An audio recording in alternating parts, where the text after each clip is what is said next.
In the blustering northern mountainous region of the Waldengrave Empire, there lay the clanslands of the majestic snow-coated Thaldorn. Aside from humans, it's home to many dwarves, dragonborn, and Goliath, including that of our folk hero, THOTHAM Gikarin. This is the story of that fabled bear killer so many locals have come to idolize. Once upon a time, born on Brewery II, 2992, during the festive holiday called the Tankard's Telling, the coldest time of year for the region. In the clanslands, mighty mugs of beers are left outside and are measured to see just how much they freeze overnight. That determines if winter will be extra long this season. Something much desired among the snow-thriving Goliaths as a low-stakes cultural joke. As there is some light-hearted, pretend shame of being a Goliath born when the fields are green rather than powdery white. Hilariously disgraceful fathers and mothers alike getting finger-wagged for not holding out longer so their children could be given a true Thaldorian winter birth. Thus, the Tankard's Telling, aside from being another excuse to drink and gather, served as a last-ditch prayer for those expecting children, hoping to not produce a springborn who might be doomed to smaller stature in all physical departments. It's not true, of course. There's no science to it, but it's a fun-natured local tradition. But within the stalking Storm Owl clan, as others rejoiced and drank merrily this holiday, Thotham's family did not, and never has. This Goliath's oldest memory is of his mother, though she is but a faint blur with some traceable tears. Any efforts to try and recall her face more clearly seems to cause it to retract even further into the recesses of his mind. All that comes clearly to Thotham is her warmly hummed lullaby to him, a song that has comforted Thotham in times of stress his entire life. A mother's love communicated so passionately through a simple hum, sung almost like a somber goodbye. Thotham has been forced to keep its entrancing melody silently to himself, lest he be harshly disciplined and the sounds of slaps, thwacks, and rage drown out his mother's beautiful hymn, the only thing he has left of her. Thotham was raised in a tense and lonely home with as many rules as there were boogeymen to fear. In the Gikarin family, 2 rules stood higher than all the rest for Thotham, effectively beaten into his skull. The first being to never ask about his mother, as there are few things that make Thotham's father, Tholic, particularly holler like a wounded, enraged tyrant, quite like being reminded of her does. Thotham, as a child, had overheard late-night whispers from his grandmother Ilagu, ruminating and berating Tholic for not having heeded her warnings about Thotham's cursed mother from the start. The second rule was to be skeptical of people outside their family. Thotham was relentlessly fear-mongered by both his grandmother and father, to never trust what people say and always search out the double meanings. Family above all else, even above the clan itself. Blood was the only thing that could be trusted and relied on. If THOTHAM considered anyone else even with the slightest bit of curiosity, then he would assuredly come to regret it, like Tholic did. For a long time, the Gikarin influence had strongly captured Thotham's mind and filled him with chronic anxiety. His outlook on life as a young lad was simply muted, gray, and deafened. Every smile and hand that gleefully waved hello was something to doubt. Thotham could never be sure who was a secret siren, luring him to drown at sea so they could build a boat of his bones for themselves. The Gikarin family was always vying for power within the stalking Storm Owl clan, a pressure mostly reinforced by Thotham's grandmother, Ilagu, often pitting her children against one another, as they desperately vied to be her favored child. Tholic drunkenly vented to Thotham once, when he was young, that he was never Ilagu's favorite child, and for a time doubted she even loved him. But when Tholic turned out to be the first to produce an heir before Thodarge, Tholic's older brother, could, things changed.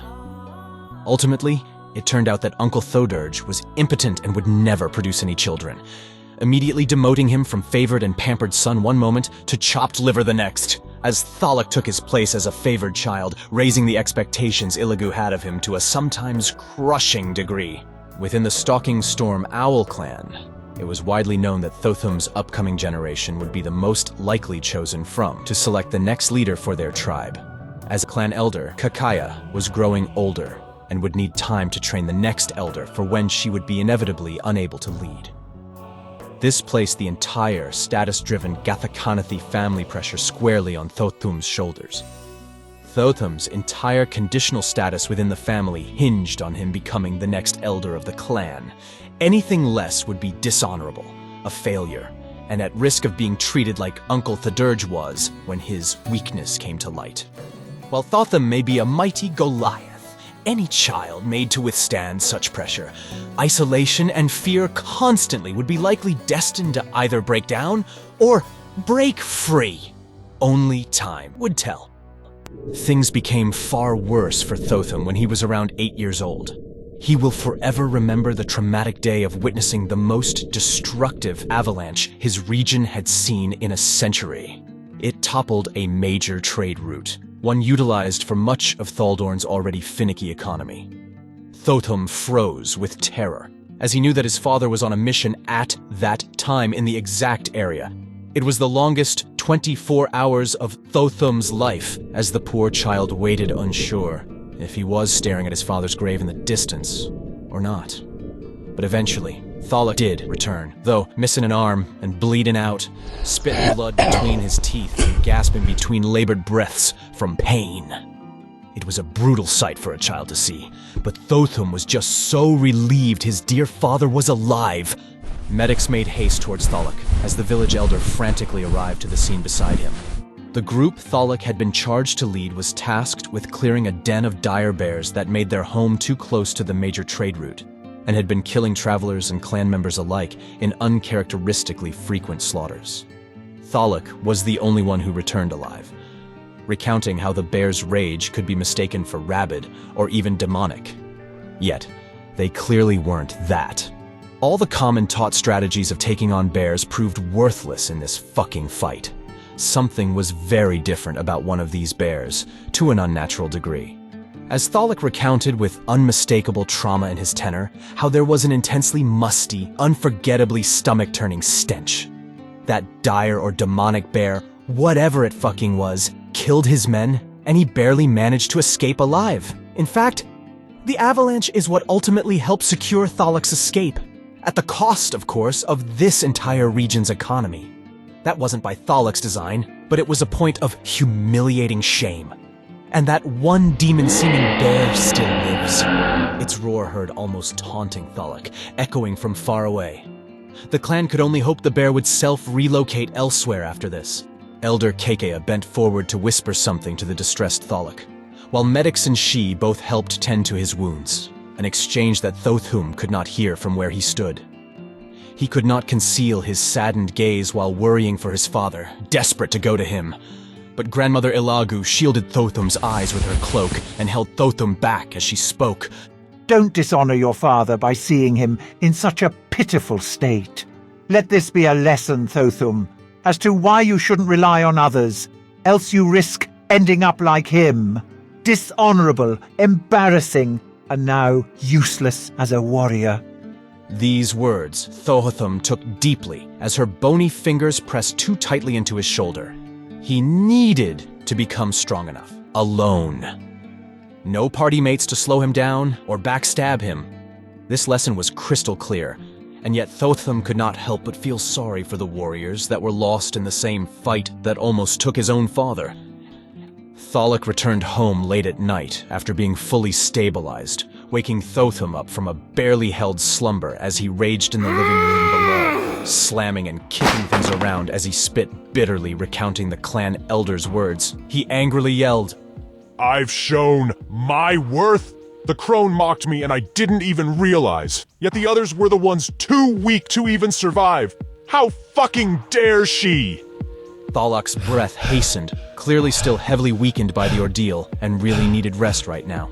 Yet Grandmother Ilagu followed close behind him, acting as if she was his own shadow, poking at his insecurities and adding gas to the flames of dysregulation with a half-wicked smirk. Yes, she was clearly mocking you, you idiot. She's right, though. You did show what you're worth, always coming up just short. Thalak full of bollocks. So much wasted potential. And now you have paid the price for even trying to stay back and help your men. You should count your blessings that this didn't cost you an arm and a leg, let alone your life.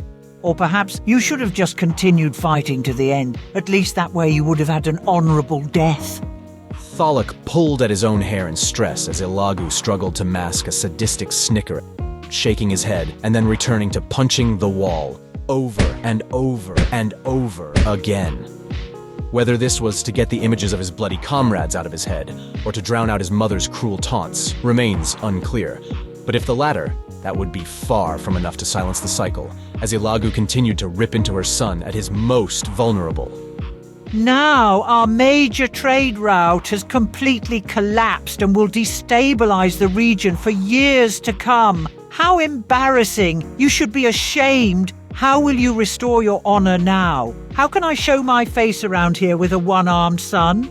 You have set such a disgraceful example for your own son.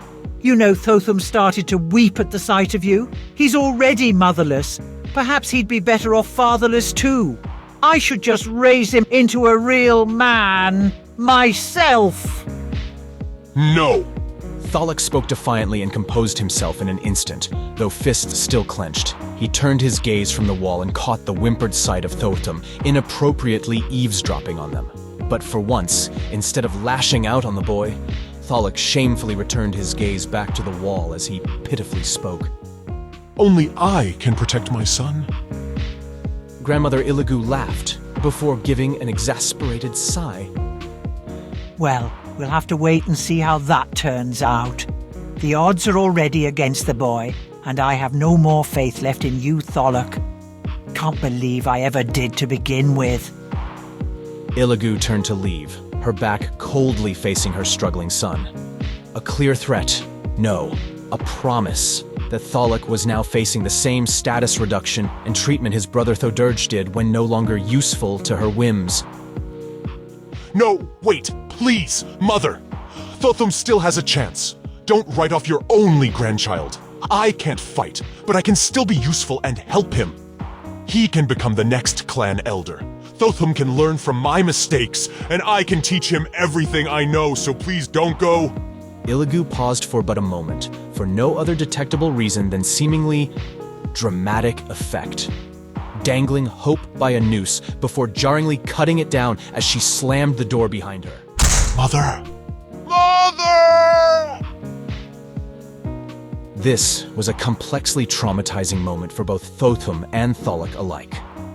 And henceforth, Thotham would join in the familial obsession of honor, desperate and fueled to someday help earn his father's honor back for him, hoping to someday prove to both the awful clan elder and his own grandmother that Thotham, proud son of Tholic, was indeed worthy. However, Grandmother Ilagu died long before Thotham could ever prove himself to her.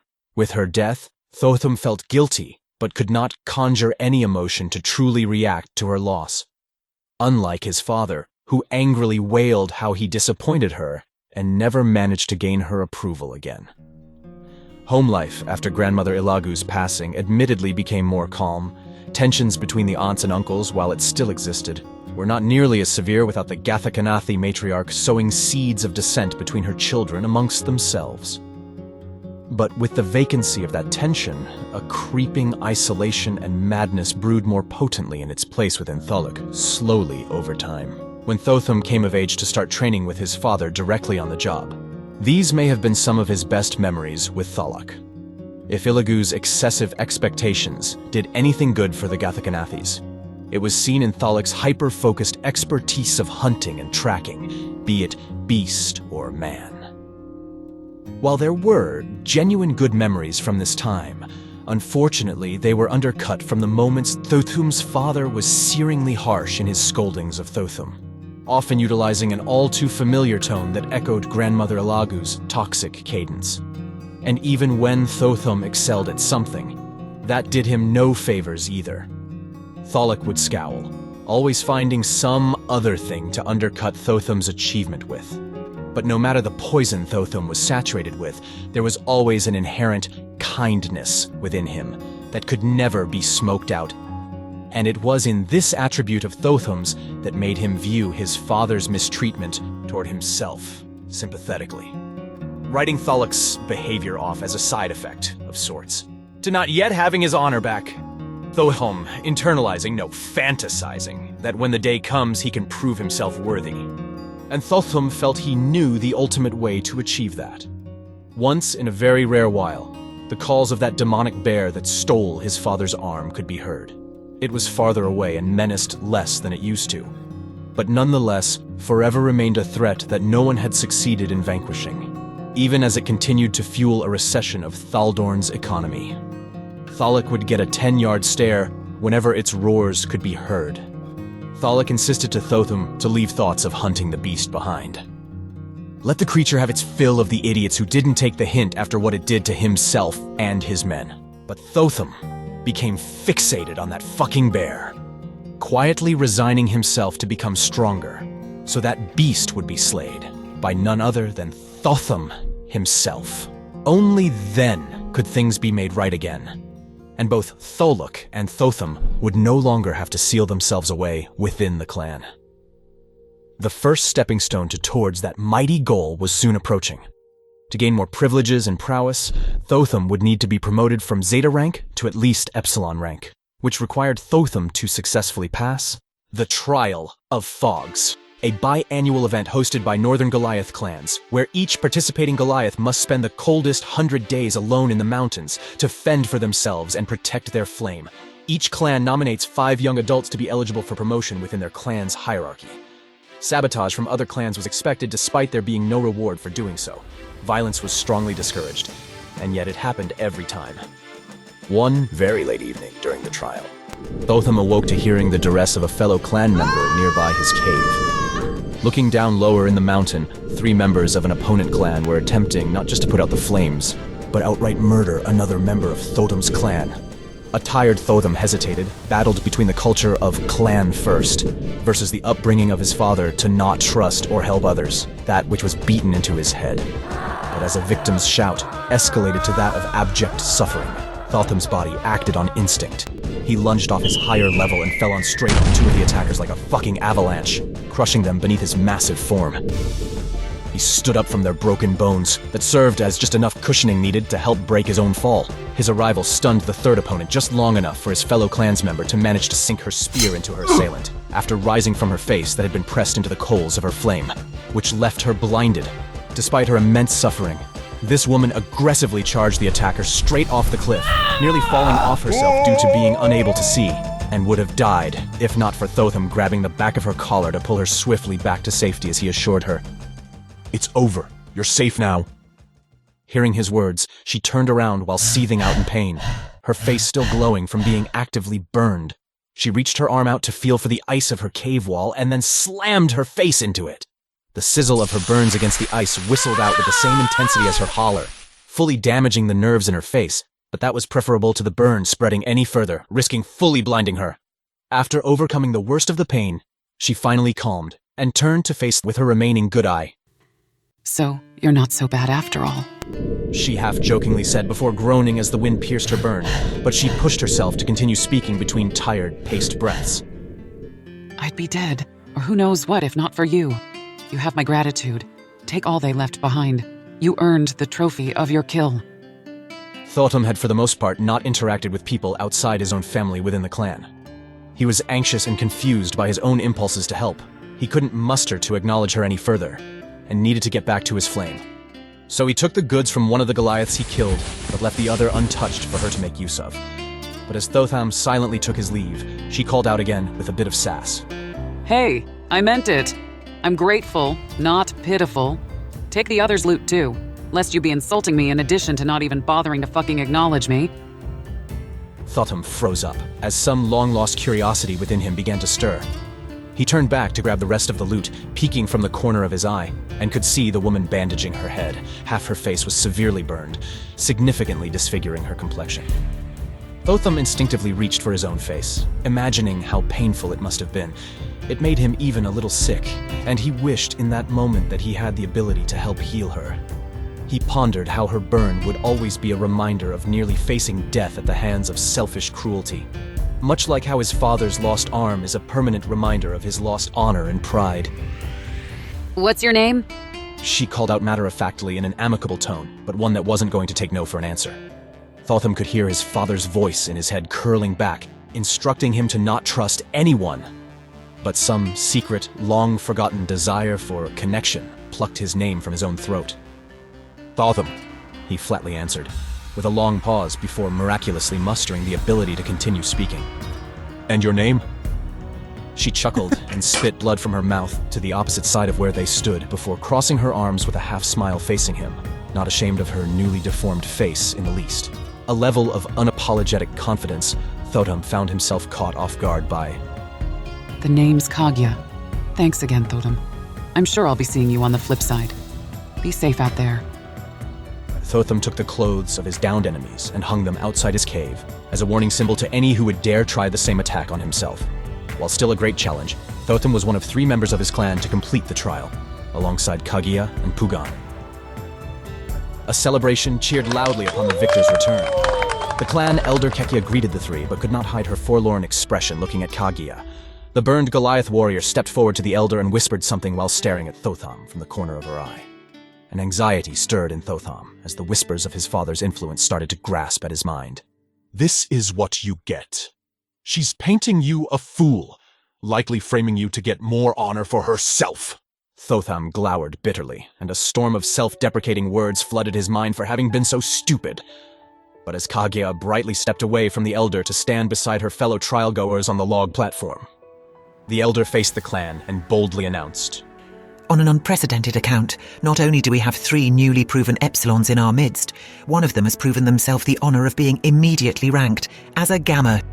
A gasp came from the clan audience, drizzled among curious whispers of excitement. A fast promotion to Gamma is incredibly rare. From behind the platform, Thotham could see his father within the crowd, skepticism painting his hardened face as he shook his head in disgust. The elder continued with announcing the honors one by one, starting with Pugan being bestowed the honor of the wolf for his cunning while helping protect a member from a different clan who was in danger. The elder then moving on to Kaguya, referring to the woman that Thotham saved as her daughter. Thotham's eyes widened at this realization. He had been so sheltered from the other members of the clan, isolated to only his family, that he felt incredibly dumb for not realizing who she was sooner. It's no wonder she was going to backstab Thotham in any minute now. Her whole family has some kind of deep-seated vendetta against his. But Thotham never understood this. Why? Thotham's father, Tholok, also threw his hands up, agitated from within the crowd, and Thotham assumed they must be having the same troubling thought. Let me guess. The elder is going to make her own daughter the Gamma, isn't she? Such a thing would be distasteful. Would the tribe simply accept such bias for one's own blood? Or do others secretly scorn the elder family's hunger for power too? But as this flood of anxiety swirled within Thotham's mind, preparing himself for the trickery his family always warned him of, the elder continued to speak. My dearest Kaguya, you have earned the honor of the Cod. You were outnumbered and attacked, and while you needed aid to successfully thwart that insidious ambush, you nonetheless endured the rest of the trial, in spite being delivered an inhumane level of cruelty and pain. Those men intended to kill the daughter of this clan's elder just to make a territorial statement, and yet you bore it on the chin and pressed on. Now please step forward and accept your place as an Epsilon. The clan cheered mightily for Kaguya as she walked past Thotham to ascend up to the log platform. But before fully ascending, she looked over her shoulder to give Thotham a coy smirk. While the entire clan was loudly expressing surprise, none were more surprised than both Tholok and Thotham alike. Tholok's jaw hung with disbelief. There were only 3 who passed the trial, and the first 2 called were not made the sole Gamma. The poisonous voices polluting Thotham's mind were suddenly silenced. Bewilderment as expectations crumbled. Thotham's breath was seized as the clan elder continued to espouse her accolades of him to the whole clan. Thotham, you have tremendously earned the honors of the wolf, cod, and lion. You outwitted a hungry pack of wolves. You, on instinct, plunged yourself tens of feet directly onto hostile enemies and saved the life of my daughter. You two united as members of this clan to defeat your foes, of which outnumbered you. You have my personal gratitude, young man, and I shall be giving you a team of your own to lead. Please proudly step forward. Even in this moment, Thotham felt entirely skeptical of the elder's intentions. But her warm smile and tearful eyes of appreciation partly thawed the ice that kept Thotham hardened. This was the very beginning of many realizations to come for Thotham. As he accepted his honors, Thotham was overwhelmed by the clan's glowing positivity towards him. His eyes then sought for his father in the crowd, hoping for a shared moment of surprise, relief, and pride between them. But once Tholic was back in Thotham's gaze, his father angrily snapped his walking stick, threw it to the ground, and stormed off, furious, unwilling to see Thotham receive his biggest achievement thus far. This panged Thotham for a moment, but he hardened himself with a reminder that until he has earned his father's true honor back, nothing else mattered. The pride Thotham just felt immediately dimmed like a basket of fresh goods spilling all over down a flight of fucking stairs. Returning home that evening, seeing the place had been trashed by Tholic's fit of rage, Thotham's father immediately advanced on him belligerently, accusing Thotham with a drunken, frothed mouth of trying to one-up him, getting promoted to Gamma so quickly. Thotham defensively raised his arms and quickly shook his head. What? No, of course not. But Tholic got face to face with Thotham, shouting an inch away with unbridled, incoherent anger. Then why are you kicking me when I'm down, huh? Fucking saving the elder's daughter. The very same elder who publicly shamed me after I nearly gave my life trying to save this fucking clan. Tholic jabbed his finger into Thotham's chest with every sentence spoken as he crescendoed, yelling louder and louder. You are not this fucking stupid Thotham. I have told you over and fucking over again. Watch out for yourself, your family, and no one else. Thotham was stunned. This irrational display from his father was the most imbalanced toward himself he had ever seen from Tholic, outside of past instances as a child, regrettably asking about his own mother. Usually, Thotham could see the kernel of logic in his father's criticisms. But was it truly better to let a fellow clansman die? It's not like Thotham got hurt and all that, and that was largely in part thanks to the superior training his father has raised him with. It all paid off! So why this reaction? Perhaps just the alcohol, as Tholic continued unveiling his deeper paranoias. They got you eating shit-faced out of the palm of their fucking hands, don't they? Are you really going to betray your father after everything I've done for you? The rest of their argument that night remains an incoherent blur to Thotham, only freezing up and feeling like he was placed in a lose-lose scenario. Thotham had hoped to make his father proud.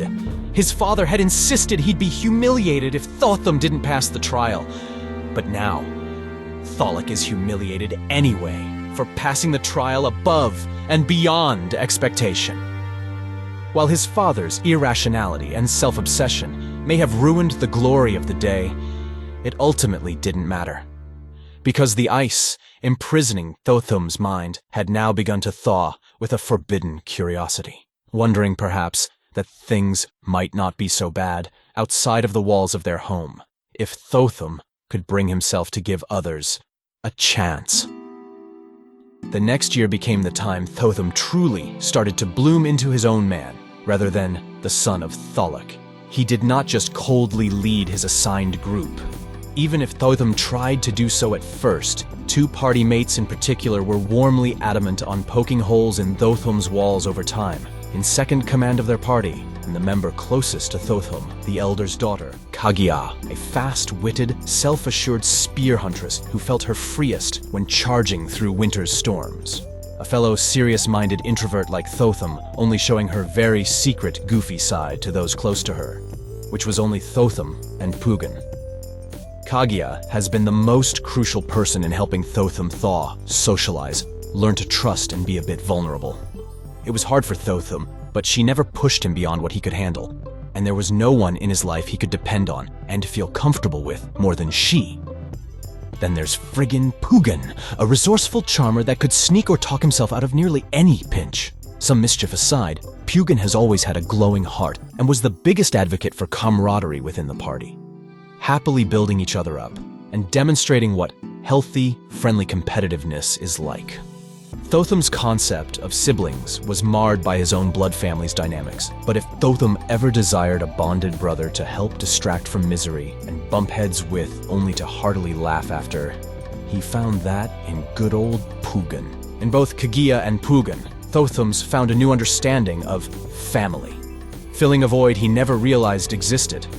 And as for the other two members of their party, while not particularly close to Thotham as they are underlings being trained, they are nonetheless valuable allies for the three of them to guide and help become stronger.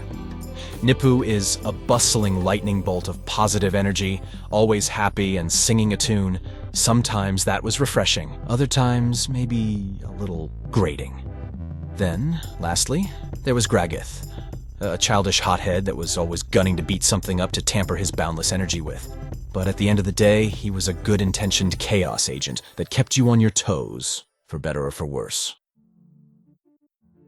Every winter solstice, the clanslands gather the results of their last harvest and recent hunt in a mass pickling event, digging holes and burying large jars underground to be retrieved again in the early spring. They have a competition of firewood gathering and chopping, and after the long day of hard labor, they spend the night drinking and toasting to the return of winter.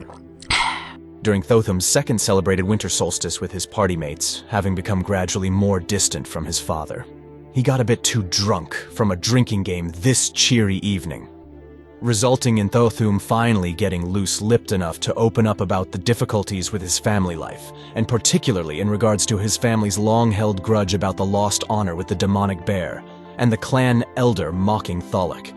Thotham had withheld all this due to being fearful it would make Kaguya and Pugan view himself in a different light. While their initial expressions were bewildered, soon Thotham would be the one stunned from the truth. Thotham, I was there that day beside my mother when she tended to Thalik's wounds. Please trust that there was absolutely no intention of mockery from her. Your father was the one, understandably, in a state of distress about surviving without the other men. He was obsessively going over the gruesome, traumatic details of their deaths with guilt, making himself more ill in the process. Kaguya's eyes flitted side to side, as if reliving the memory at this very moment. My mother moved to hush Thalik, not in a condescending way, but out of concern for his growing panic. Mother held his hand in support and bestowed to him the honor of the Cod. Hearing about this grudge from you is so confusing, because I distinctly remember Thalik crying. He is the one that said he wasn't worthy after freezing up towards the end against the bear. That's when our elder told him that he had more than shown his worth. He sobbed as Mother pat him. I felt so sorry for him. He seemed like he received it well at the time, but had obviously just been through hell. I can't comprehend how that conversation could have been so poorly warped after the fact. Kaguya may not have been able to deduce how, but Thotham could. The Gatha Kanathai family is always searching for the double meanings. Or a more apt analogy as Thotham put it to his friends here. When the only tool you have is a hammer, you start to see everything as a nail. I know it. I lived it. As Thotham spoke, Pugan seemed to fiddle with a thought before scooting himself closer and clearing his throat. Not just that, Thotham, but in the weeks following that avalanche, my mother put together a sweet feel better soon goodie basket for your father. I remember my pop skeptically saying, "Honey, I don't know why you're bothering again, after what happened the last time you tried with that numbskull."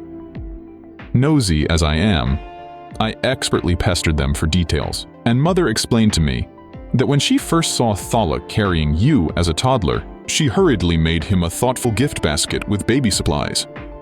No one runs through diapers quite like Goliath babies and elderly, you know.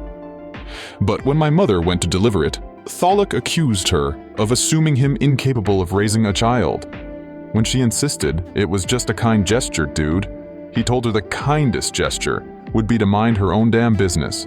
To be honest, Thotham, my dear mother's only secret agenda was hoping you and I could become friends.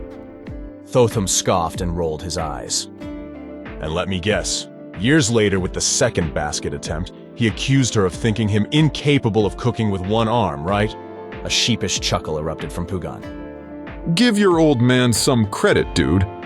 My mother, this time with Pops by her side, preemptively explained their only intention was to wish Thalik a swift recovery. and that maybe if Whittle Thotham needed a friend, their son, yours truly, wouldn't mind another buddy. Thotham exhaled tiredly, trying to imagine what it would have been like if he had a non-Githakanathi connection far sooner in his life, but it was hard to tell. Now, don't be too shocked. But Thalik actually said thanks and took the basket inside, albeit he seemed strained when he did. He mentioned something like Thotham can't afford to have any distractions and closed the door. But unfortunately the next day, I found the basket in your trash. That pissed me off. My mother's candied jerky is amazing. How dare he? So me, a hungry growing young man, went shamelessly picking through your trash to see if the candied jerky was still salvageable. Take a wild guess which was the only gift basket item not thrown away with the rest. Thotham raised a skeptical brow. I highly doubt he ate it, Pugan. It was probably just a wild animal that caught its scent. But Pugan leaned in, with a wide and foxy grin as he wagged his finger up at Thotham. No, dearest Thotham, I got my damned candied jerky back. What was missing, though, was the beard oil. My pops added that at the last minute. What animal would steal that? None. None, I tell you. So let it be known that the only non-Githakanathi your father let his guard down for was my father. We were fated to be friends from that point onward. At least that's been my half-joking belief ever since we were grouped together after the trial of Fogs. It's, kind of been an inside joke between me and my folks. I hope you aren't offended to learn the real origins of our friendship. Pugan's delivery sure is a sight to behold, as the three laughed heartily at the sudden turn of the story. Thotham still doubted that his father actually kept the oil, but nonetheless, it was an amusing thought that Thotham could allow to exist within the metaphorical catbox of unknowns in his mysterious life. Kaguya placed a warm hand on Totham's shoulder, looking to bring up one more truth to finally and fully clear the air. I'm sorry to backtrack, but I think you should know that the entire clan has never felt ill towards you. The only person who had some kind of infamous reputation within your family was your grandmother and her parents before her. According to my mother, in her younger days, Ilagu was caught sabotaging Mum in a dangerous way. It came to light that Ilagu viewed her as competition to be chosen as clan elder, and chose violence over honor. Her behavior then, which seemed evidently coaxed by your great-grandparents, nearly got them all banished. There was a probation period where the three of them could not participate in tribe events, but when that probation expired, they still excommunicated themselves indefinitely. Our clan elder had long since forgiven and let go of the incident with Ilagu, choosing to humanely see it as a sad result from her own parents' vile treatment of her. But efforts to reach out and make amends, as I'm sure you can imagine, went in vain. But no one that I know ever thought to write all of your family off for the actions of her. Blood does not dictate who you are. You do. Hearing this made Thotham a bit dizzy, or maybe it was the alcohol. Either way, the weight of these realizations pressed against his conscience as most of his beliefs, motivations, and efforts up to this point in life, Thotham realized were mostly for fucking nothing. Thotham had allowed himself to get closest to Kaguya and Pugan, but still has continued to feel heavily guarded with others, especially the clan elder herself. Was this two-sided grudge really all just bullshit? The clan never thought poorly of Thalik and Thotham? Pugan could see the confused tension creeping over Thotham, intuitively answering his question now. I mean, dude, look. Your family was and is a bunch of scowl-faced recluses. They refused to mingle outside of politics and hunts.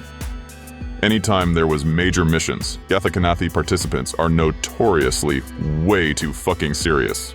So this isn't at all to say there wasn't some whispers and gossip.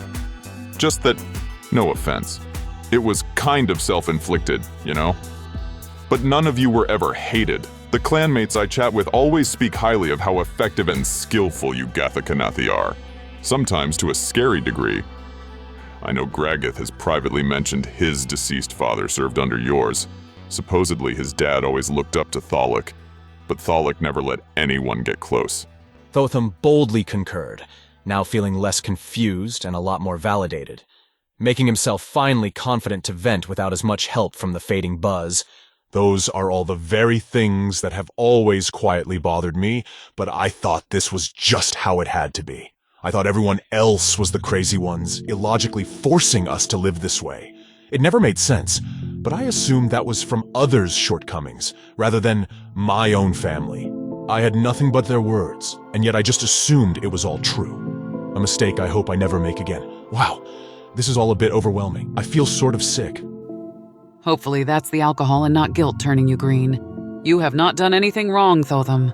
You can't know what you don't know. Remember, despite your upbringing, you helped me when I was in danger.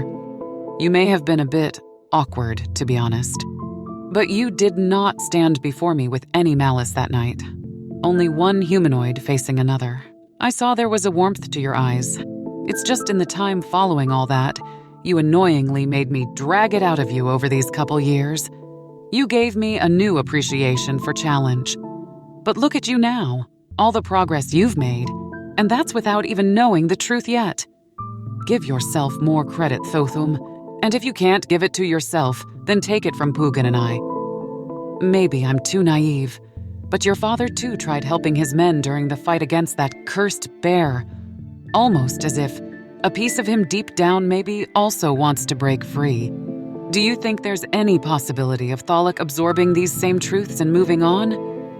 Pugin crinkled his nose as if smelling something sour, making his doubt about a Thalik redemption a crystal clear, hard nope, considering what he did to his mother's candied jerky. As for Thotham, he was hung up on a different part. The bear. That bear. That fucking bear. Oh, how strange. A mere word could quickly sober Thotham up. A tinge of embarrassment painting his face, anxiously realizing he's hit a new level of vulnerability he didn't plan for. A part of Thotham could easily reason this was all a good thing, and some parts were from him rather than alcohol.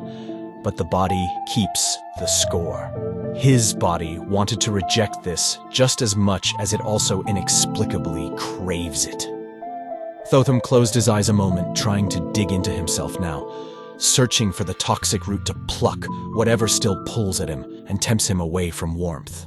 Eventually, settling on the following. I've become mostly withdrawn from my father since the three of us have gotten closer.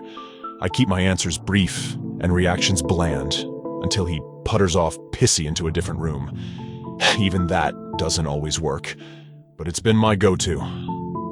I don't know if it's possible for my father to accept these truths, but if it is possible, it won't happen unless and until that damn demonic bear of the north is wiped from this plane. That day haunts us both and holds each of us back. The injustice that beast has wrought over Thaldorn must be corrected, regardless if it helps my father see reason or not. Kegia went quiet in her contemplation as Pugin spotted Gragith and Nipu, about to return from getting plates of food from the solstice festivities. Thus, he smoothly transitioned the introspective conversation towards a comical note they all could appreciate. Let us toast. A toast to truth, camaraderie, killing that fucking bear, and most importantly, my father's magical beard oil. Wait, what did we miss? What's this about beard oil? Shut up and toast, Gragith. Laughter bustled from the party as the five of them cheered. Cheers! The festive evening came to a close as the trio of friends left with an even deeper appreciation for one another. Thotham, juggling the coldness of home versus the warmth of his comrades, became the new normal. But as fate would cruelly have it, this peace would not last, as the pained roars from the fabled den returned with a spine-rattling fervor. The bear was fucking back and far too close for comfort. Something had to be done. Not wishing to risk a repeat of the deadly avalanche all those years ago, neighboring clans, and not just that of Goliath, gathered their leaders to discuss a unifying force of action, each agreeing to send their strongest group of fighters to confront and finally take down the beast that has stolen so much from the people of this region. While Thotham's young party certainly excelled within the clan, anticipated to continue being rising stars, they were not yet the strongest or most experienced. They still had a ways to go in proving themselves. The announcement of the hunt about to commence was a somber one for Thotham, particularly as he could glance his father's shaking shoulders and hear his muffled gasps the nights the bear wailed on. Thotham pensively wondered, would this hunt finally be the end of this fucking beast? Or would it unfurl a new horror all over again? Well, it turns out two things can happen at once. After the hunt date was announced, where others were instructed to start preparing their homes or seeking evacuation just in case, Thotham found a letter left for him at his party's usual training spot. Dear Thotham, Graggeth here. Pugan taught us once that sometimes asking for forgiveness later is better than asking for permission now. And I think this is one of those times. The three of us have outvoted Kaguya. If you're reading this, we all have already left for the bear den to get ahead of the huntsman. We know how much this bear's destruction means to you. Personally, as someone whose father died in that avalanche years back, I can't sit and do nothing. We will await for you to arrive, and if you insist we turn back once you see for yourself, then fine. But you better hurry up before I change my mind and run in anyway. P.S. Pugan insists I write that he forced us to promise we would stay a safe distance and not move an inch past where he and Kaguya declare is safe until you get here. And Kaguya insists I write that she is sternly against this, to the point she held her fucking spear to my throat. She is only coming to assure our safety, make sure we keep our word. But think about it, Thotham. We could make history and become local heroes. You said yourself we're fast learners and Nippu and I outrank the other youth. What will it be? A dark anxiety seized Thotham's breath, terrified his cherished friends would meet a similar end to his father's men. What in the nine hells are they thinking? While all of this was obviously good-intentioned, perhaps even predictable teen rebellion from the younger Graggeth and Nippu, but the entire prospects of this letter was starkly disrespectful to Thotham's position as appointed party leader. What even is a safe distance against the bear-turned-monster that no one yet has been capable of killing?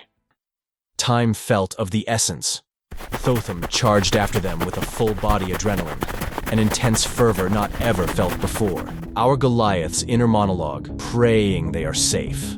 The many hours it took to run and climb flew by in a blur, and upon arrival to the bear's fated region, Thotham was met with a deafening silence across a white, pristine blanket of snow, only able to hear his own labored exhales. Thotham walked slowly closer to the den's direction, sweat accumulating despite the chill, still unable to find them. As he made it to the den, peculiarly, it was empty. In fact, there were no signs that they had been here anytime recently. His sight could see absolutely nothing noteworthy in the distance. So he screamed out for his friends. Pugan! Kaguya! And then a scream echoed back from a confusing distance, followed by a nerve-wracking, demonically distorted roar.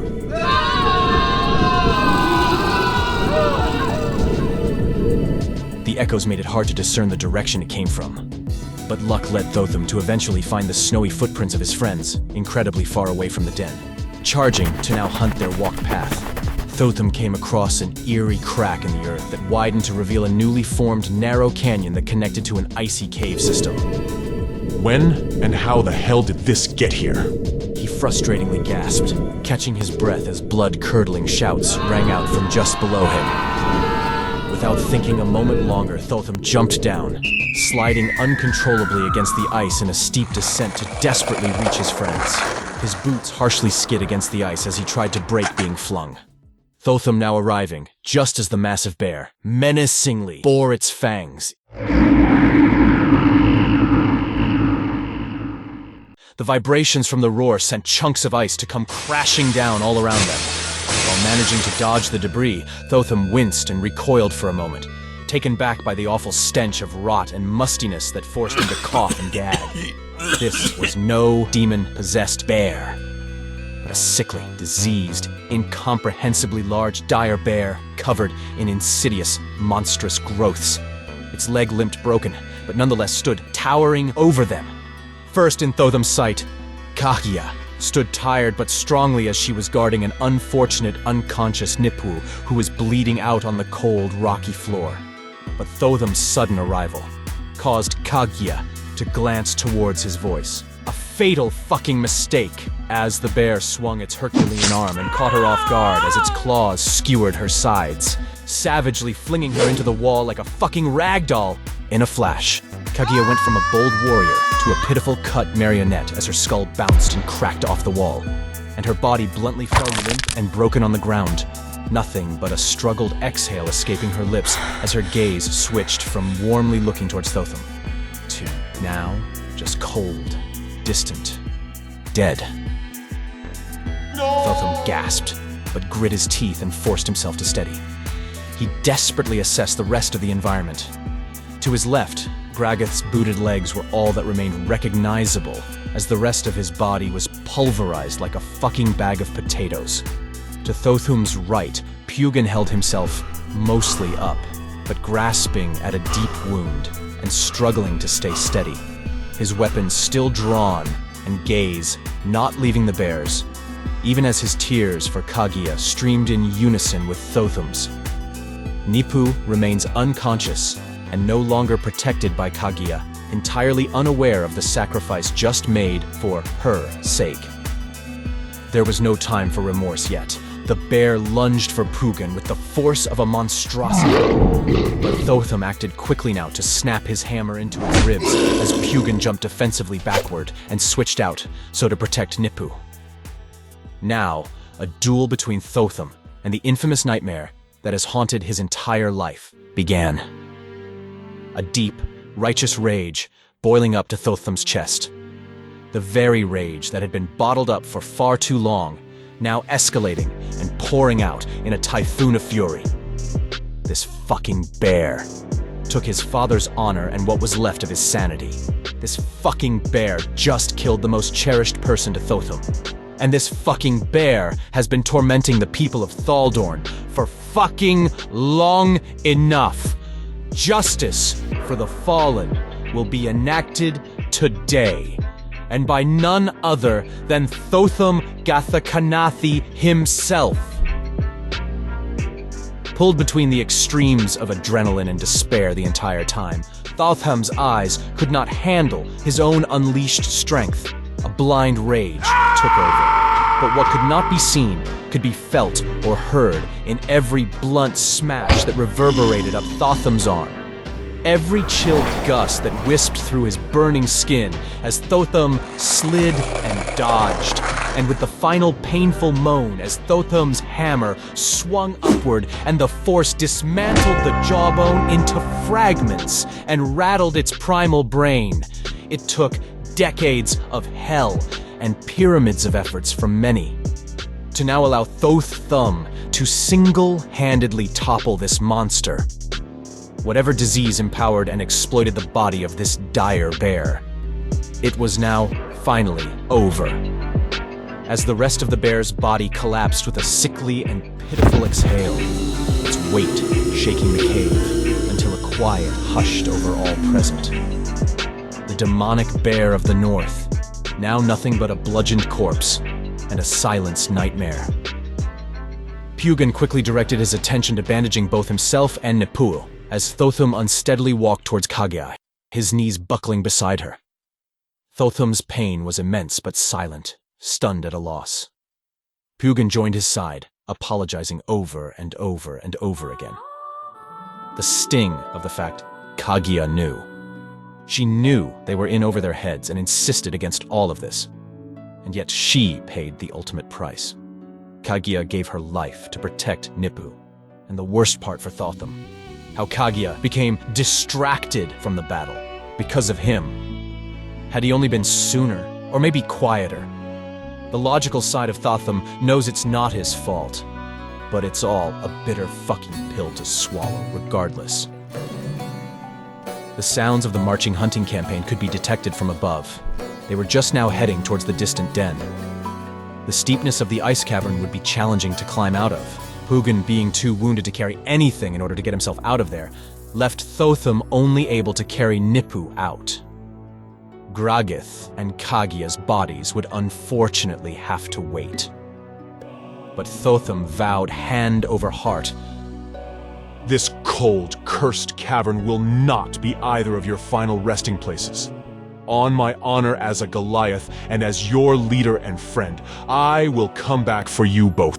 I swear it. Thotham and Pugin moved Kaguya's body to a more secure part of the cavern to protect it from any impalement from the ice, as they arranged her into a more dignified resting position. Both men giving one last, painful, sympathetic look before turning away and beginning their slow and careful ascension out of the underground cave. But the marching huntsmen getting closer caused the ground to rumble more. Thotham had just lost his footing, about to fall back down, but both he and Pugin thankfully managed to grab hold of a branch and pull themselves along with Nipu up and fully back to the surface, and not a moment too soon as the cavern collapsed behind them, fucking crumbling into itself as the two men shouted, anguished,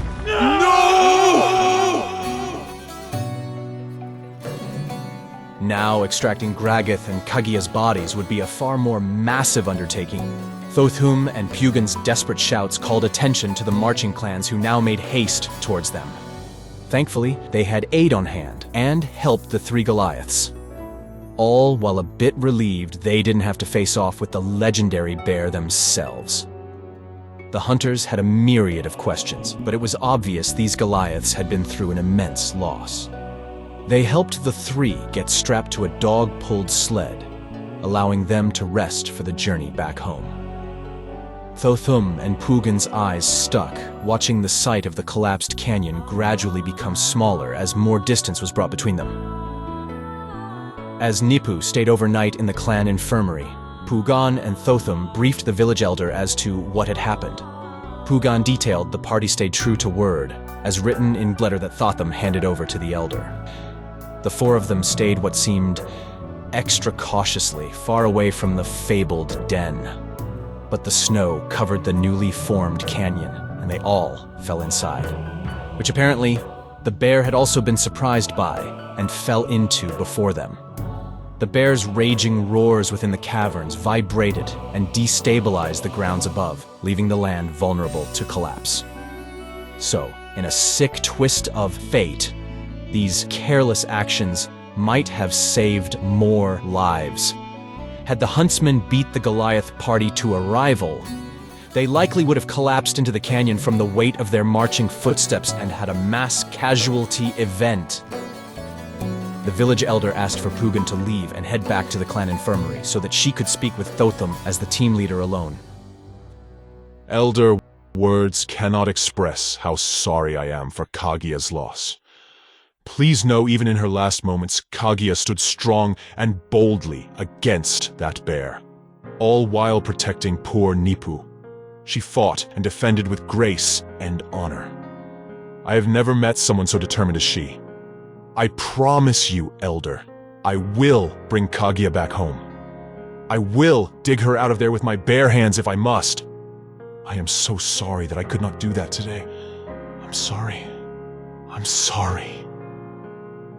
The village elder wearily exhaled, eyes fogging as she placed a kind hand on Thotham. There is nothing to forgive, Thotham. You did your best. You could not have foreseen this. No one could have. Please be gentle with yourself, dear. Worry not of digging my daughter from the earth just yet. I feel none of us should disturb her earned rest until we are able to do so with a smile. Today, Kaguya died a hero. And today, going forward, Thotham, you will live as one. Your bravery today should be reflected in your Goliath title. Today, I dub you the legendary bear killer. I'm sorry the circumstances prevent this from being a celebratory occasion, but in my heart I carry much gratitude for both you and Pugin. Thank you both for loving my daughter just as much as I do. Now, go take the hero's rest that you deserve, and I'll handle the talks with the other clans. Thotham sat silently a while, a bit dizzy in disbelief of the entire day still. Gradually getting back to his feet, he left stumbling disillusioned towards his home. If there was ever a time in Thotham's life he needed a strong, comforting father, it was now. But each step closer was carried with dread, fearful of how his father would interpret today's actions. Yet a small fragment of hope. Perhaps the end of the bear would bring about some healing with his father. It felt unlikely, but not impossible.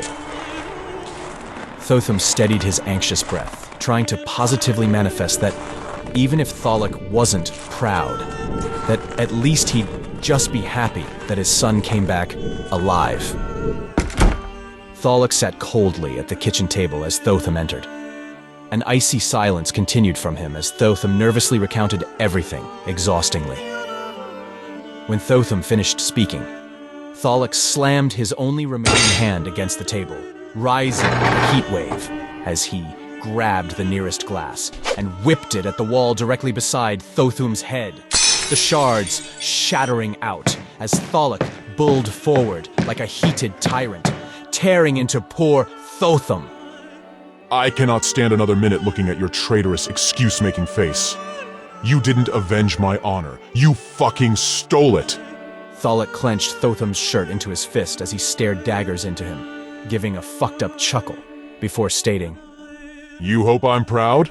Ha, of course you made me proud. I guess a congratulations and thanks are in order for managing to kill the clan elder's little bitch. Nice work.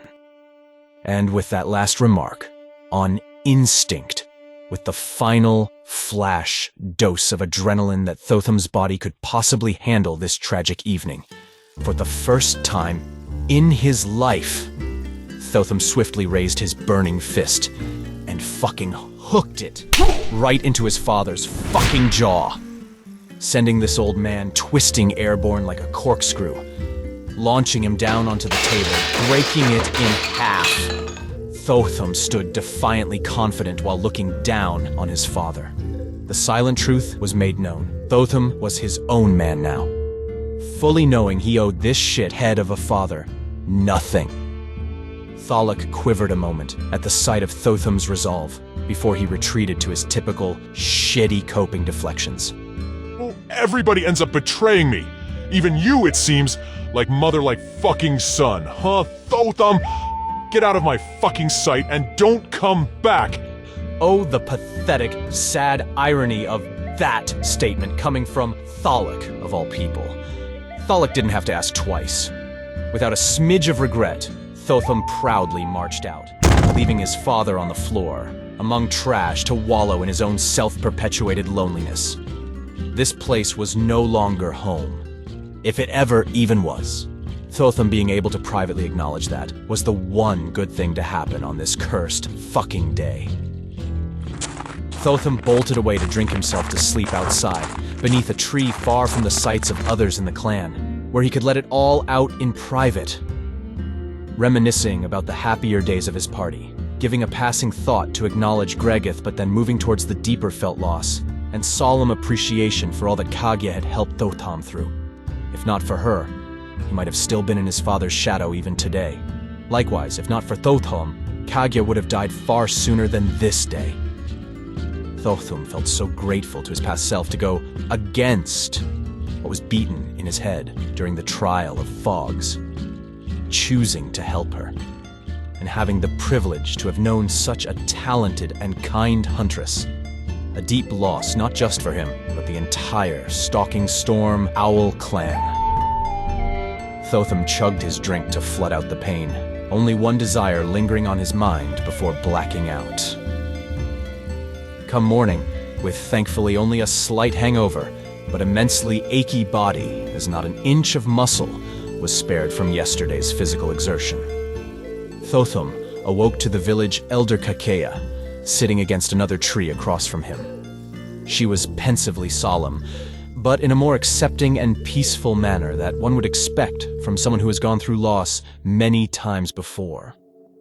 Noticing him awakened now, the elder smiled as she moved to sit beside Thotham. For hours they both reminisced about their pasts, a mix of mutually warm stories of Kagya and the frustrating behavior of the Gathakanathi family. But as tired silence finally came between them, Kakea rose and offered her hand out to Thotham as she finally spoke, proudly through tears. Thotham, local hero to our clan, and all of Thuldorn, I award you the honours of Bear and Soul. the first honor for the strength it took to not only to fight that wicked bear that tormented so many and would have stolen the lives of far more had you not sundered it, but also for the strength it took to finally fight back against your father. As for the honor of the soul, you have grown to break free from the chains your family has passed down. You are recognized by myself as promoted to beta rank within the clan.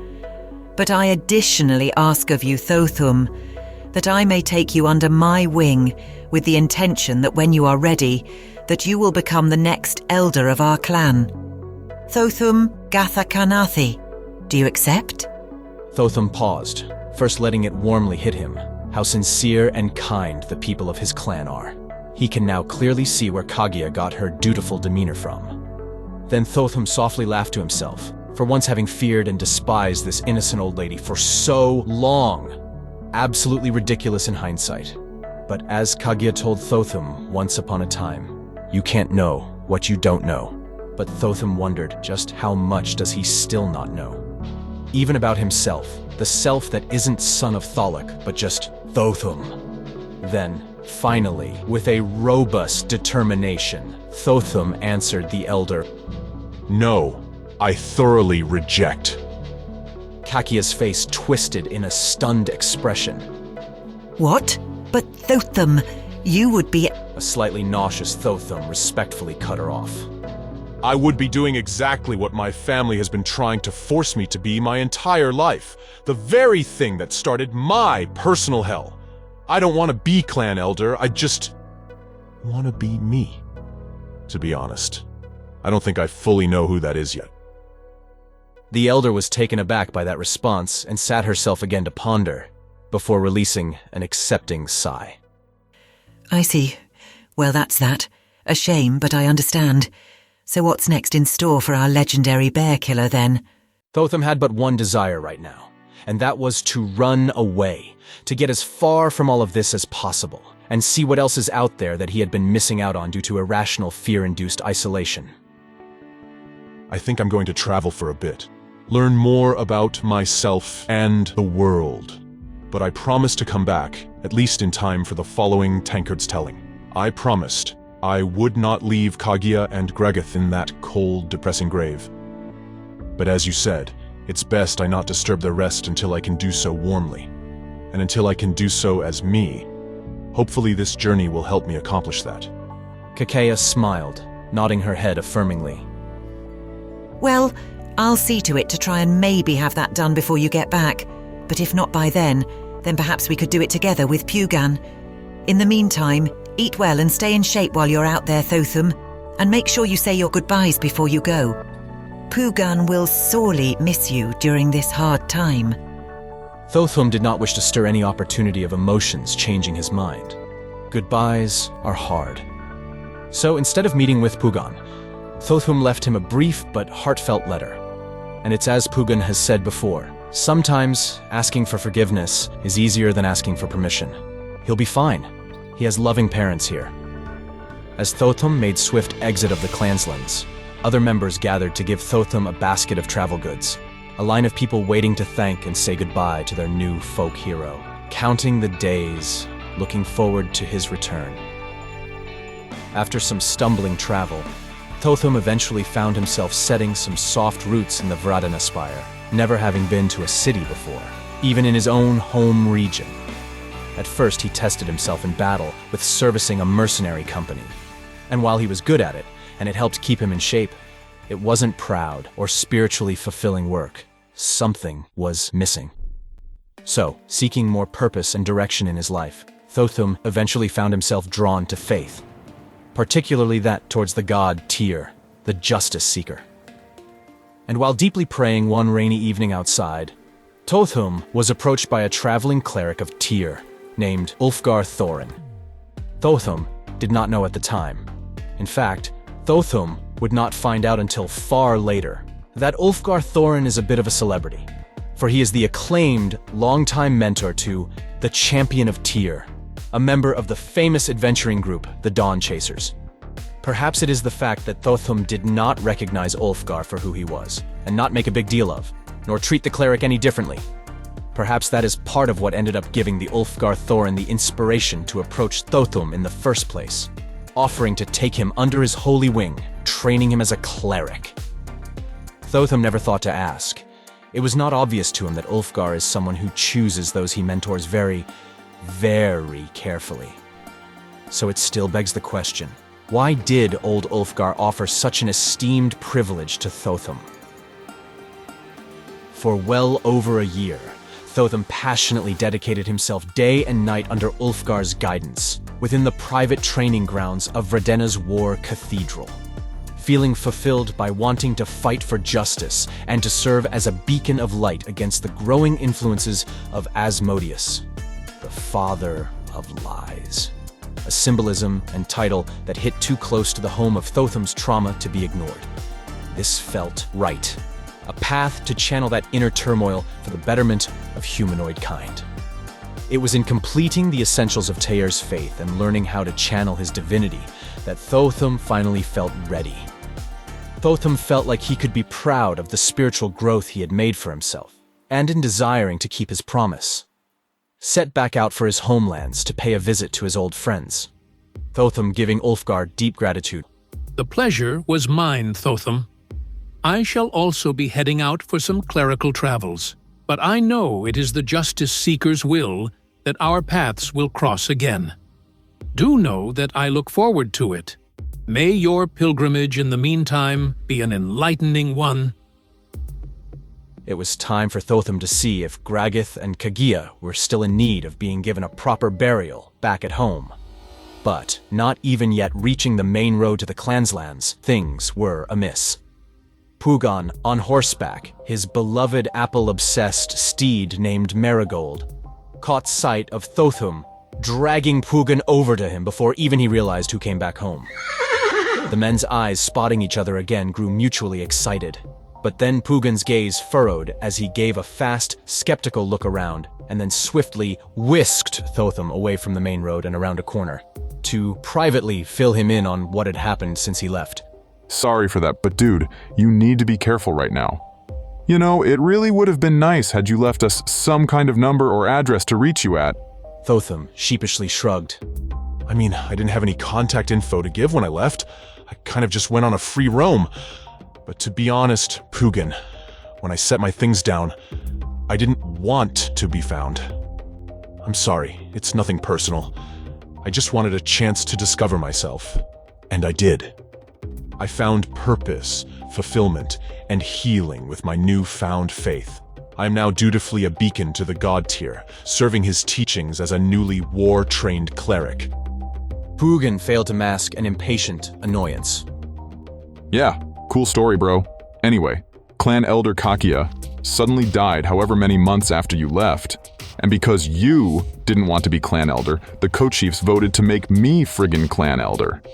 A range of expressions shifted through Thotham's face from shock and sadness over Kakia's loss to bittersweet and joyful pride for his best friend.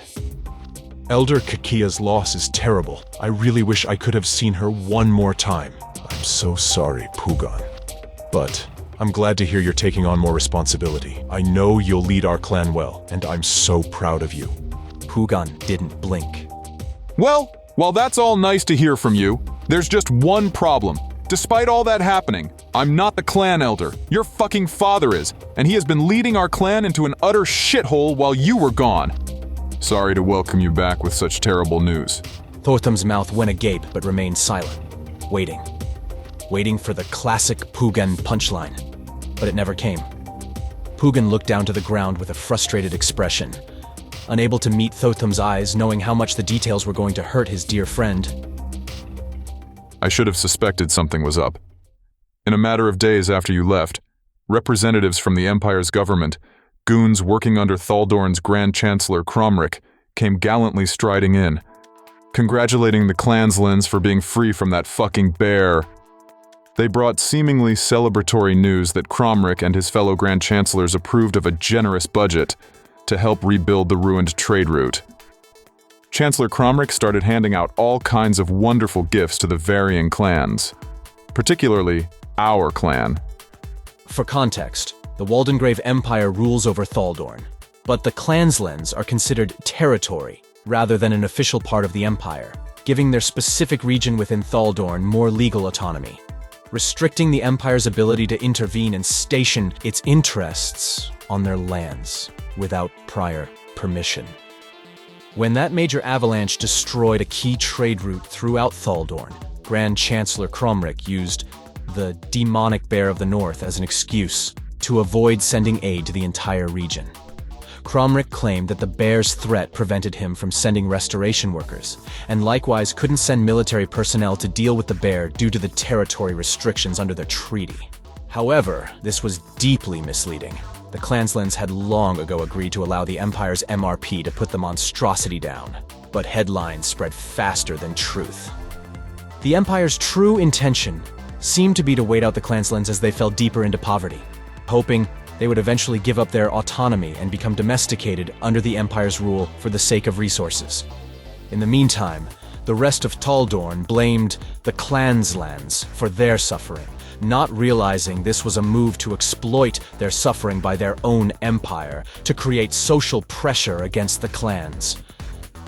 But now that the bear was defeated by Thotham, the Empire lost its boogeyman and strategy, an extra kick in the metaphorical Empire's nuts, because it was a member of the clanslands that vanquished the bear.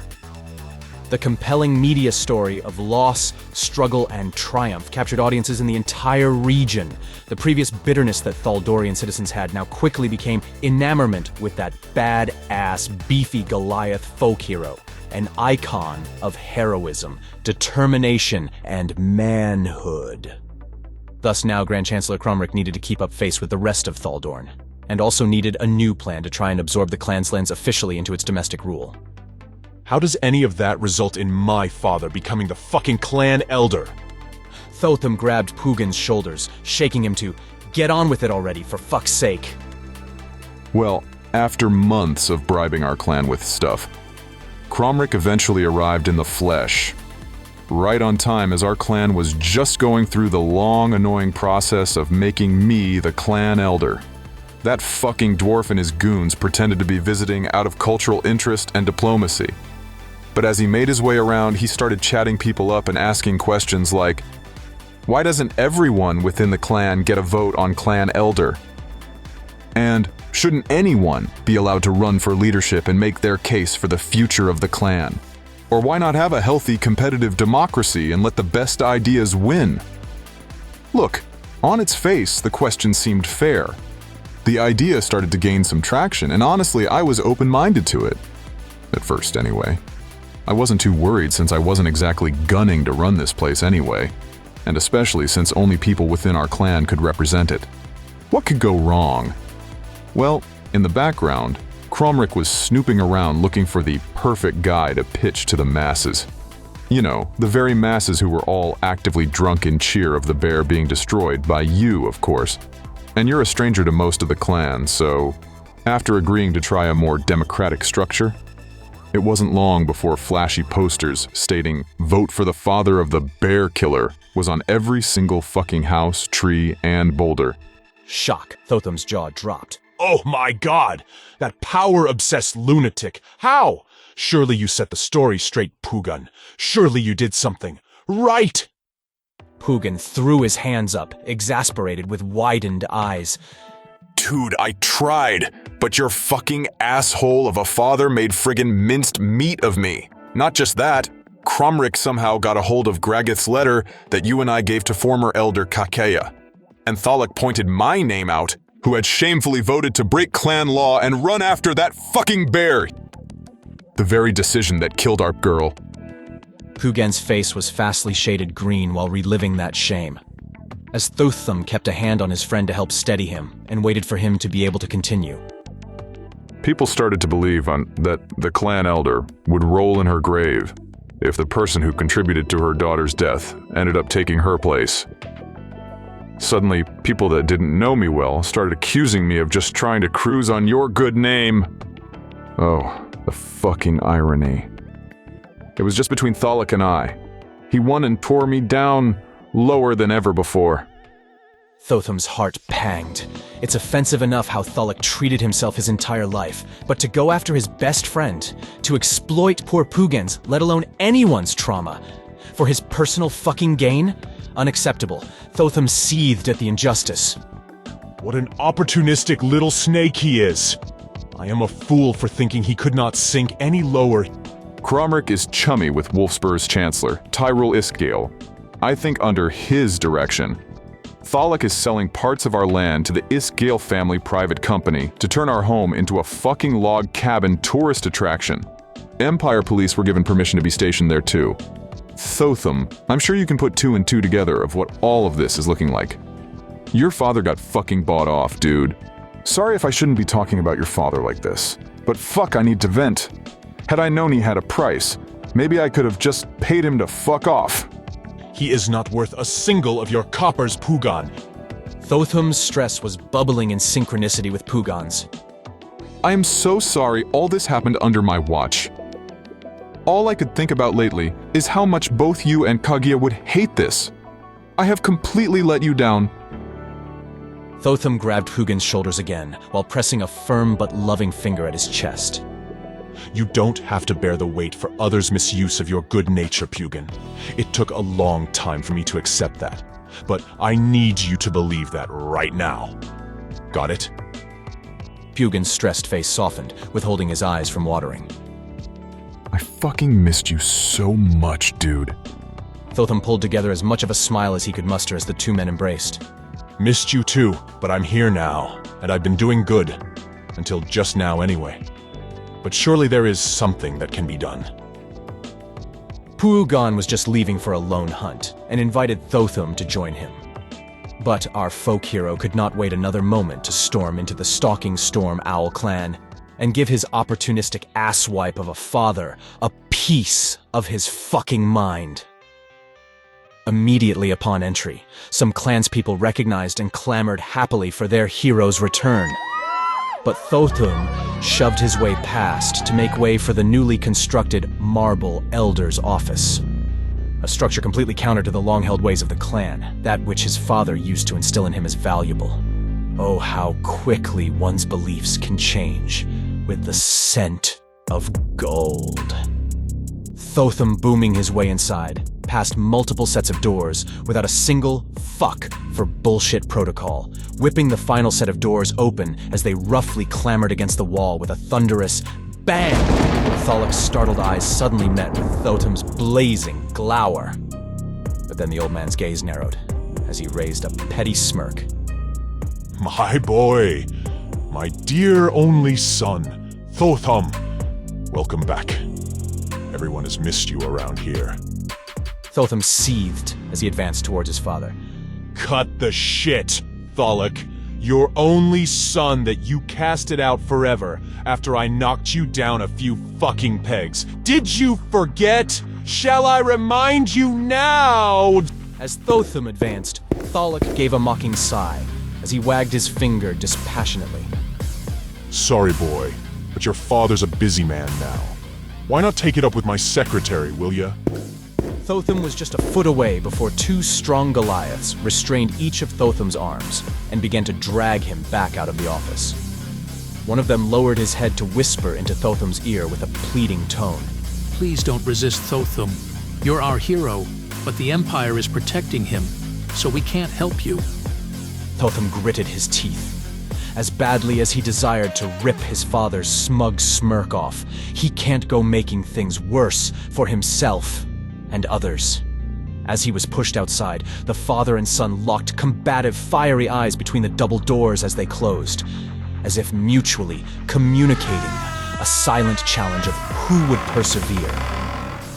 As sight of each other was cut off with the snap of the door, fully shut now, Thotham punched and cracked the door before storming over to the secretary desk, demanding in a harsh tone to book a fucking appointment.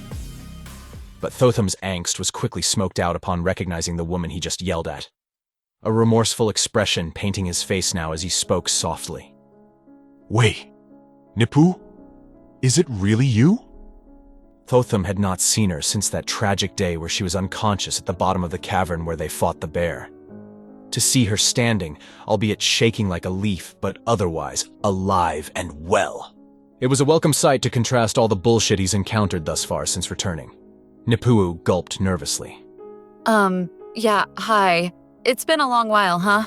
Sorry if now isn't a good time, but, thanks for saving me back then, Thotham.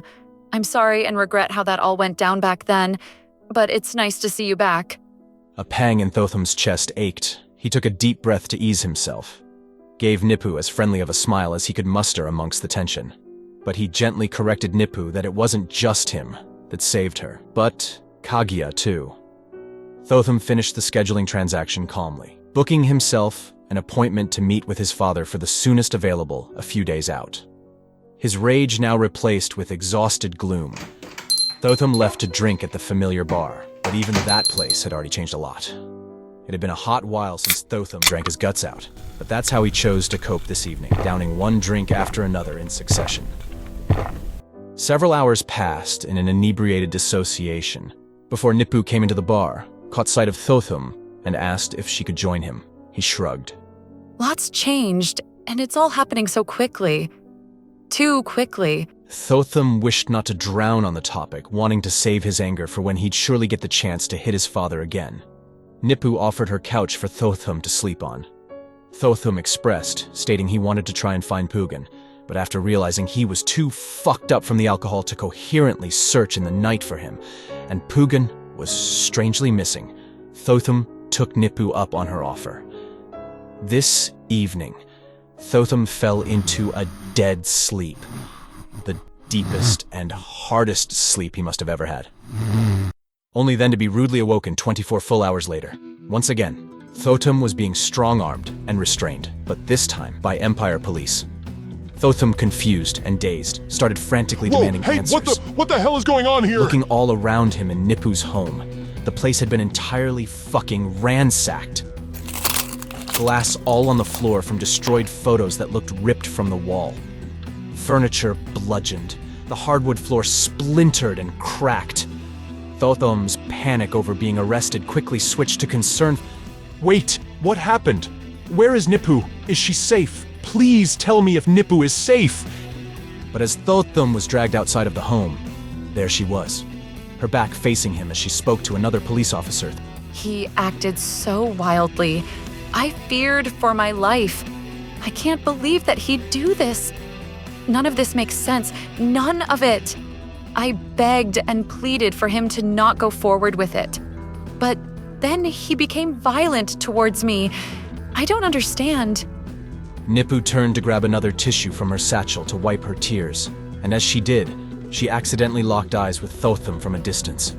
A guilty expression fell over her. She reached for her heart, looked Thotham in the eye, and silently mouthing the words, "Please, forgive me," after having long forgotten what that fear was like.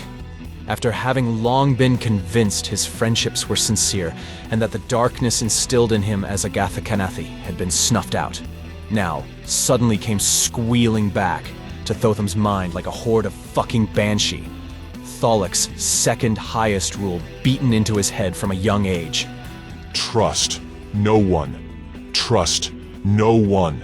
Trust absolutely no one. Thotham was taken into custody and forced to march to the nearest small-town court under the Empire's territory, where he was charged not only with assault and disorderly conduct, but Thotham was also found in possession of explosives, alongside typed plans to bomb innocents in log cabins. The defense brought on by Thalek of all fucking people framed the whole trial as an unfortunate folk hero suffering PTSD. Thalek asked the prosecutor to take pity on his motherless son, requesting to not further break him down by placing Thotham in some depraved prison. He's not a bad guy. Thotham's just sick, sick, sick. Thotham figured out quickly the trial was a sham, and no one was going to listen to what he had to say anyhow.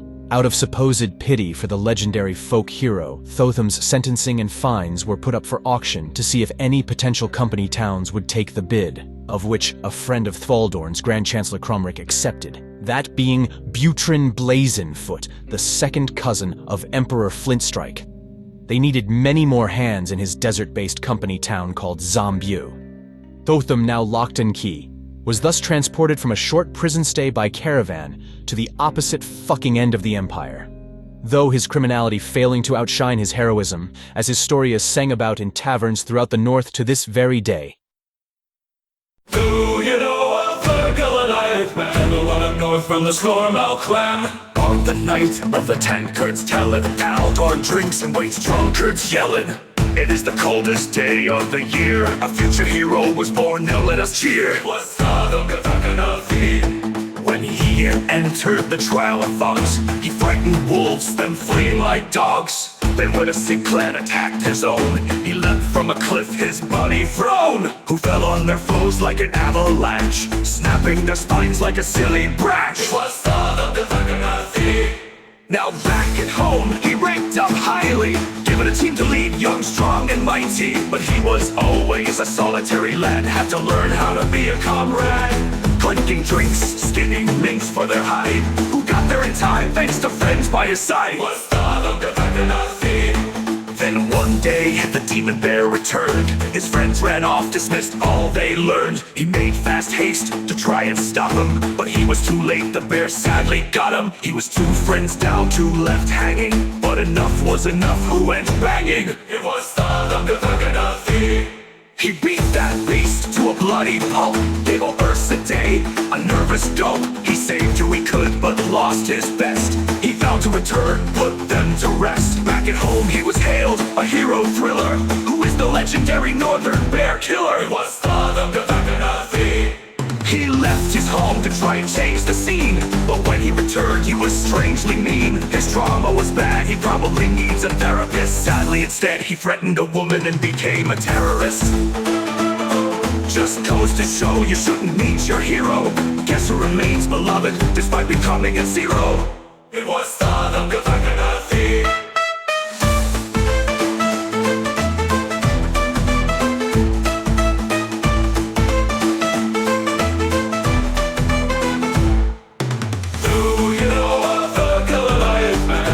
North from the Stormowl clan. When arriving to Zombu, little did Thotham know at the time that the chaotic bunch of troublemaking roommates he would be forced to share a room with would turn into critical allies he would become bonded with in a shared struggle against a cultist mass murder event. One that still threatens Thotham and his new friends to this day. Since arriving to and escaping Zombu, Thotham's backstory has had several updates. I'll list them out now. Thotham received a letter from his good friend Puugan. He details the evening before Thotham's arrest, stating he himself had curiously been put under a very deep sleep by the time Puugan awoke. Thotham was already arrested and being marched away. Puugan tried to pursue Thotham's path but was shot at. His poor horse Marigold now no longer able to run. Thotham had assumed it was just the alcohol that knocked himself out, but with Puugan's letter, it sounds like both of them were actually drugged. Also, within Puugan's letter, he went to explain that after Thotham's arrest, things went even further to hell back at home. The clan now having become divided, hearing the news that Thotham turned into a woman-threatening domestic terrorist. Puugan insisted he knows it's bullshit. He would never believe such a thing about his best friend, though he is torn as to why Nippu would lie about Thotham in this regard after all you've been through together. He reports that Nippu has become the most hated woman in the clan, and she has since isolated herself from everyone. 1/3 of the Stalking Storm Owl clan remains where they are at home, many under the sympathetic belief that Thotham had an unfortunate mental breakdown and are warmly hoping for his recovery. The other 2/3 of the clan have come to the quite late realization that the Empire seems to be up to no good. Now, becoming angry with the Empire for dismantling everything about their land that made it Goliath to begin with, they feel starkly defensive of Thotham and believe his arrest was nothing but a setup. Many have chosen to leave home behind and defect to the Searing Snow Leopard clan, a decision that Puugan scorns in his letter, as it's the same clan that attempted to murder Kaguya during the Trial of Fogs. They were the only clan capable of absorbing and sustaining so many defecting Goliaths. As for Thotham's shitty father, Tholic, it seems that once Tholic realized the majority was not buying the mental breakdown story, he switched his tune. He was losing influence, and his loyalties were becoming questioned. So Tholic now opportunistically scorns Nipu and the Empire, painting himself as a victim in all of this, who misses his dear son and regrets falling for it all. The clan is divided on how to view Tholic, but Thotham knows him well enough to see through the facade.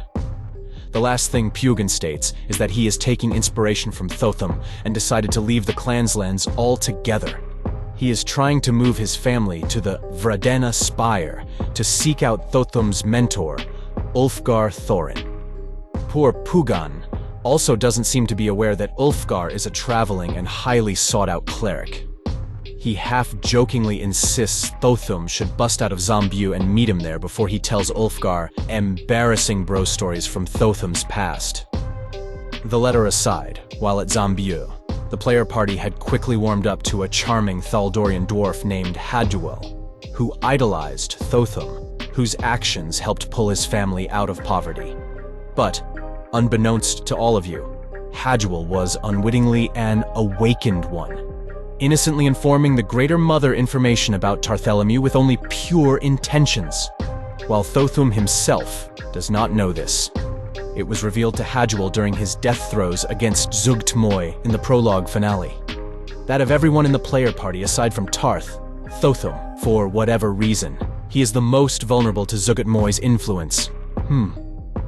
After escaping the globally infamous Zambu massacre, covered in the game, Session 10, summary, the player party was haunted by nightmares. Thotham found himself in a room of rage with everything ransacked.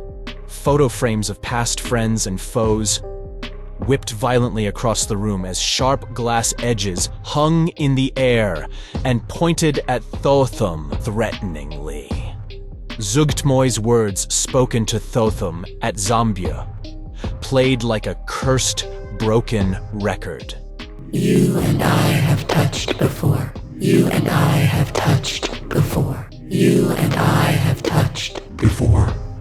With a bit of reflection, Thotham's character should be able to connect this nightmare room to the events of the evening he drunkenly stayed at Nipu's home. It seems the drugs used on Thotham and Pugan to knock them out are linked to the twisted Cordy drugs that plagued Zambio. So, what does this mean for poor Pugan, who doesn't know anything about this? How many locations has Zugtmoy's fungus been spread to? Continuing with that nightmare, a dog's bark desperately called to Thotham from beyond the walls. Thotham struggled to find an exit point until he prayed for help, and the voice of his mentor, Ulfgar Thorin, answered, telling him, Thotham, you should always find and follow the light. Thotham saw a crack of light between the wallboards, and just as the glass was about to pierce him, our Goliath broke the wall down, climbing into another room as the chaotic one behind him became dispelled. A dusty log cabin in the style of his clan's classic architecture greeted Thotham nostalgically. Caked in dust, a fireplace beside a rocking chair that was curiously too small for a typical Goliath. Elsewhere, a Goliath-style baby's crib in the far corner was beside a huge dog's bed. The owner of that bed, not a dog but a wolf, recognized and leapt onto Thotham enthusiastically. Thotham toiled with the metal tag on the wolf's harness, reading aloud the name, Huin. The wolf blissfully wagging his tail just as a woman's voice from outside called for Huin to come to her. And as the two made it outside, they got separated by the Greater Mother's glass barrier, that which divides one's dreams from her realm that is called the Network. Tholic assaulted Thotham from within it, as Huin desperately barked, wishing to run in and save Thotham. But our Goliath narrowly managed to best his father while accidentally destroying the glass surrounding them. As the dream started to fall away, with Thotham slowly slipping and descending into darkness, Huin pleaded with Thotham in common tongue. Please, Thotham, wherever you are, you must find us. Just as a reddish-haired, middle-aged woman in hardened huntress gear took the wolf's side, unable to perceive Thotham. She was exasperated by Huin behaving so strangely. Huin? What in Gikarin has your snout so damn preoccupied?